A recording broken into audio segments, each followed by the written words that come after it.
हार झुग्गी से जीनियस। कोलकाता के बाहरी इलाके में एक बड़ी रेलवे लाइन के बगल में बसी थी धूल बस्ती झुग्गी कॉलोनी, जहां मिट्टी की दीवारें, प्लास्टिक के छप्पर और गंदे नाले किसी शहर के किनारे पर लटकते हुए जीवन को दर्शाते थे।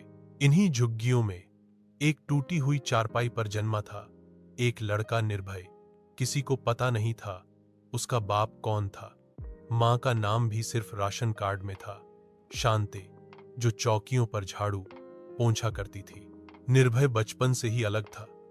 वो बोलता कम था लेकिन देखता बहुत था। जब बाकी बच्चे पतंग उड़ाते, मिट्टी में लड़ते, तब निर्भय किसी टूटे हुए रेडियो या टूटी घड़ी के पुर्जे निकालकर उन्हें जोड़ने की कोशिश करता। उसके पास न तो किताब थी न कोई गाइड, लेकिन उसे कबाड़ से खेलना पसंद था। वो अपने दोस्तों से कहता, देख, ये जो तार है ना, इसमें करंट भी हो सकता है और करिश्मा भी, बस सही जोड़ चाहिए। वो दिन में मां की झाड़ू पकड़ने में मदद करता और रात को बाहर लगे स्ट्रीट लाइट के नीचे बैठकर पुराने मैगजीन पढ़ता जो कभी किसी कचरे वाले से चुराए होते। एक दिन एक ngो वाला आया जो बच्चों को पढ़ाने का काम करता था। उसने निर्भय से पूछा, तू स्कूल क्यों नहीं जाता? निर्भय ने जवाब दिया, क्योंकि स्कूल में किताबें हैं, लेकिन मेरे पास सवाल ज्यादा हैं। जवाब किताब में नहीं, मशीन में होते हैं। उस ngो वाले को हैरानी हुई। उसने उसे एक पुराना टैबलेट दिया और बताया कि उसमें कुछ साइंस के वीडियो है। बस उसी दिन से निर्भय की दुनिया बदल गई। वो वीडियो बार बार देखता, कभी समझ नहीं आता तो फिर से देखता। उसने रेडियो की बनावट समझी, बैटरी कैसे काम करती है, सोलर पैनल कैसे बिजली बनाते हैं, सब कुछ उसने स्ट्रीट लाइट की रोशनी में सीखा। वो कबाड़ी की दुकान से पुराने पंखे के मोटर ले आता, टूटी साइकिल की चेन, घड़ी की स्प्रिंग और छोटी एलईडी। धीरे धीरे उसने एक छोटा पंखा बनाया जो सिर्फ मोमबत्ती की गर्मी से चलने लगता था।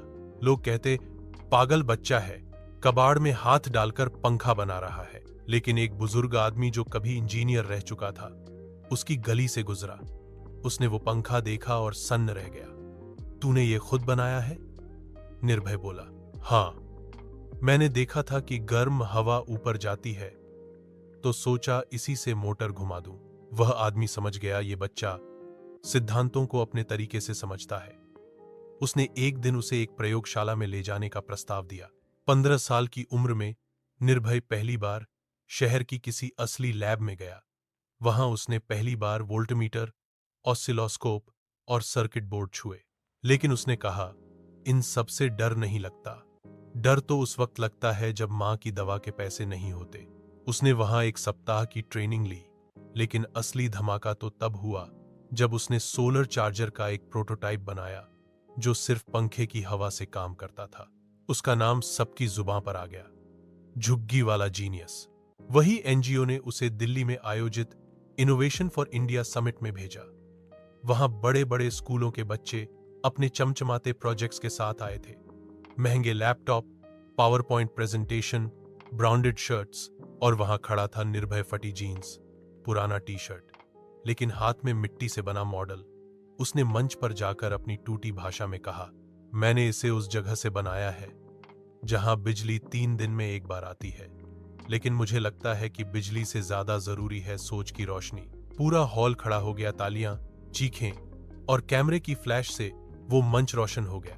वहां मौजूद एक जज ने कहा, तुम्हारे पास नाम नहीं है लेकिन काम बड़ा है।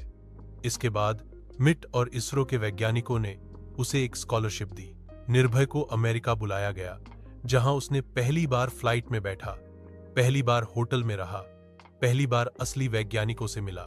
लेकिन जब उससे पूछा गया, तुम्हारा असली सपना क्या है, तो उसने बिना झिझक कहा, मैं ऐसी मशीन बनाना चाहता हूं जो बारिश के पानी से गांव को बिजली दे, और ऐसी स्कूल बना सकूं जिसमें किताबों की जगह प्रयोग हो। 19 साल की उम्र में निर्भय ने अपने गांव में पहली बार सोलर रेन जनरेटर लगाया जो बारिश के गिरते पानी की ऊर्जा से छोटे पंखे, बल्ब और फोन चार्ज कर सकता था।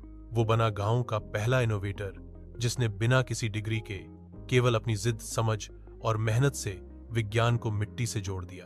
अब वो गांव में एक स्कूल चला रहा है, अनपढ़ लैब, जहां बच्चा पढ़ाई से नहीं, सोच से सीखता है। सीख कभी भी यह मत सोचो कि तुम्हारी शुरुआत कहां से हुई है। अगर सोच ऊंची हो और जिद सच्ची हो तो मिट्टी से भी रॉकेट उठ सकता है। निर्भय की कहानी सिखाती है कि असली जीनियस वो नहीं जो पढ़ाई में टॉप करे, बल्कि वो है जो हालातों से लड़कर कुछ नया बना दे। जिनके पास संसाधन नहीं होते, उनके पास सपने होते हैं, और वही सपने कभी दुनिया बदल देते हैं।